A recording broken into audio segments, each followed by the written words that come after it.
One thing that I found is that on the road to success, a lot of people fail. And obviously it's not because they want to, but it's because they don't know the proper steps to actually get to where they want to go. And for me personally, that was a big thing that was in my way. And sometimes it still kind of comes up, but not as much as it used to. I just didn't really know where to go. And just to let you know, for starters, it's completely okay. It's normal. I was there too. But the thing you have to realize is that if you are in this place, you don't want to overstay your welcome. Me personally, I feel like I stayed in that place for too long. And it was because I didn't realize what was actually keeping me there, which was my habits. So that's what I want to talk about. The 5 worst habits that are actually destroying your future without you even realizing it. So the first thing that I want to talk about is procrastination, but not just regular procrastination, but procrastination on the small things. And this still comes up in my day-to-day. I still kind of struggle with it, but one of the things that I had to understand is that when we do things like, okay, say I'm gonna push that off or I'll do it tomorrow, you don't understand how much of a burden that puts not only on you, but your schedule in the following days.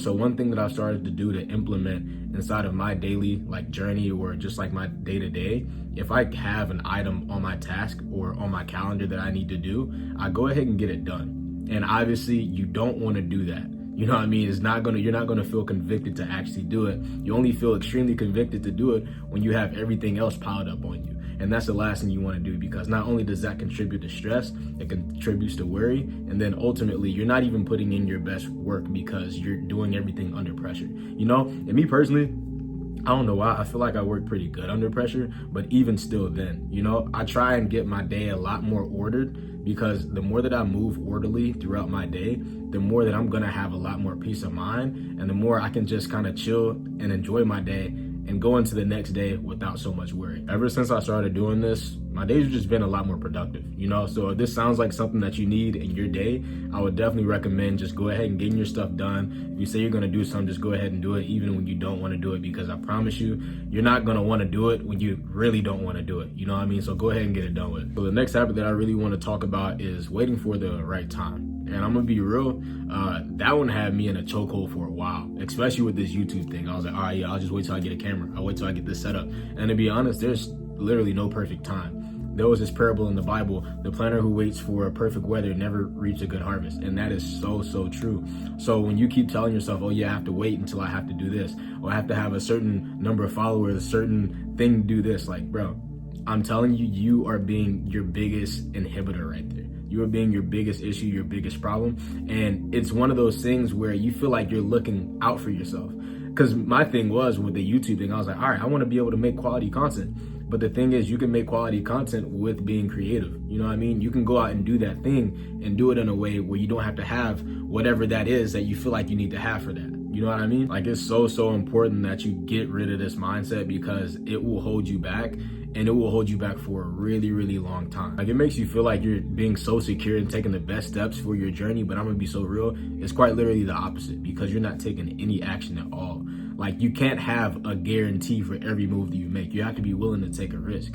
And that's one thing that kept me in the place to where I was, because I was like, all right, well, if I just wait for this, then that will happen. The thing is, you have to be willing to understand that everything you have inside of you, you're capable of making it happen. You just have to unlock where it is. And that goes into the next thing that I really want to talk about, which is people that avoid getting out of their comfort zone. And this one right here stings. And it's probably gonna sting for a couple of y'all that are listening in right now. So buckle up. There is nothing more dangerous than staying in your comfort zone. Because at the end of the day, if you just stay where you're at and you have a dream or a desire to get somewhere, that dream or desire is just going to be a far-fetched picture, because you're not putting in any work, you're not putting in any action towards that goal or towards that desired result. You know what I mean? And that's something that gets a lot of people tripped up. The thing is, you have to be willing to do something different to get something different. And I say this all the time, but it's one of those things that it doesn't truly register in your mind until you just realize that you've been held back by your own self because you won't do things that are out of the regular for you.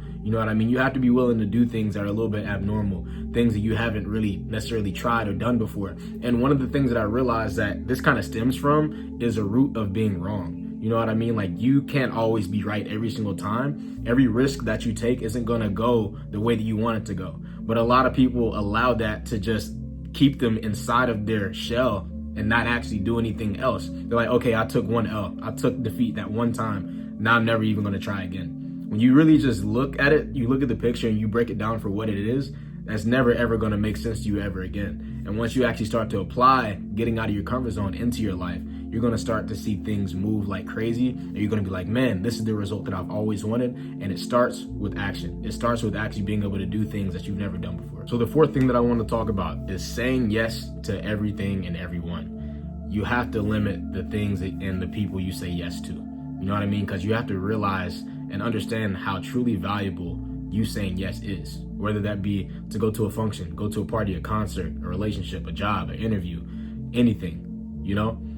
You saying yes is such an important part of who you are and what you're attached to.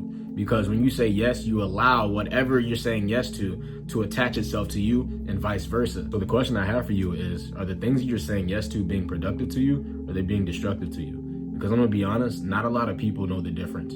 Because not a lot of people know how to read the signs of a productive yes or a destructive yes. Because a destructive yes can feel productive and a productive yes can feel destructive. So whether you are someone that can read the signs or not, start being selective on what you're saying yes to. Because believe it or not, it can affect you. And last but not least, probably the number one detriment to anybody's future and anybody's dreams, negative self-talk. This one hurts. This one is very, very, very dangerous. And you have to be very cautious on the things you say to yourself, the things you allow to enter your mind, the things you see, because all of them affect your speech. You have to be very attentive to the things you say to yourself, because believe it or not, the things you say to yourself are a lot more important than the things you say to other people, because they're coming from you. They're coming from your mind, the things you think about yourself, the things, how you view yourself. You know what I mean? If you want to present your best self and become your best self and actually get to those goals and establish yourself for your future, you have to first establish yourself in the now, in the present. And you can't allow yourself to be detained by the things that happened in the past or the things that people have said to you, whether it was a parent, a sibling, a family member, even yourself in the past, deter you from who you are becoming and what you currently have. The time that we have right now is so precious, and not a lot of people understand it. A lot of people take it for granted. So one of the things you have to understand is when you are in the present and you're staying in the present, you're trying to build those blocks to become that person in the future. You have to understand, what would that person do?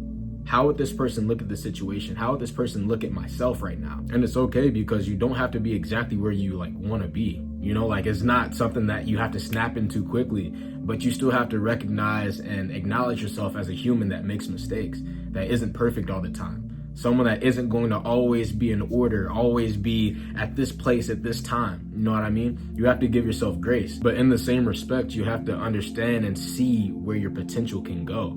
You have to recognize your potential. Like, for example, am I where I want to be technically right now? Not exactly, but I see my potential. That's why I'm working so hard. That's why I have the drive that I have. You have to see your potential, and you have to know that you're more than just this current moment right now. This current moment where you feel down, this is just a part of the process that contributes to the greater purpose of your life. You know, it's a lot deeper than just what it is in your present. You know, so you have to realize that and really just internalize that, because the more that you do, the more you're going to be able to turn that bad habit into something that's so beautiful that it excels you to the next level a lot faster than you even recognize it that it's doing. You know what I mean? So yeah, that was basically it. I appreciate y'all for tuning in. Thank y'all for all the love that y'all are showing me. I really appreciate it. You guys are truly the best, man, and I really mean that. And just want to let you know, I know how it is doing this on your own and solo, and I know it's not the easiest thing to do. But one thing I've been fortunate enough to find through this YouTube channel, that there's so many people that are just driven by themselves. But not only that, they want to see others win, and they want to see others elevate with them. And I just feel so fortunate enough that I was able to talk to a lot of you guys and get a lot of feedback. And I just want to let you know, I just made a group called The Movement. It's a free Discord group, and it is on fire. I know a couple of y'all are raving about it. I'm just super excited and blessed that I'm able to share that with y'all. What y'all getting there is full-on access to personal development A through Z. Podcasts, books, goal sheets. You get, new video ideas, general chat. You get sneak peeks to next videos, Instagram content, everything from A to Z. I appreciate y'all so much, and that's just my token of appreciation to y'all. And I'm just super excited to make an impact, not only on YouTube, because I know this is about to be a big impact and already has been, but also on Discord as well. So I just want to let that be known. Make sure y'all go ahead and join up. And as I say in every single one of my videos, I know this from my personal experience, because I know if it's been able to help me, then it will definitely be able to help you too. So I appreciate y'all again. Y'all have a good one, and I'll catch you in the next video, and I'll catch you in the movement. Peace out.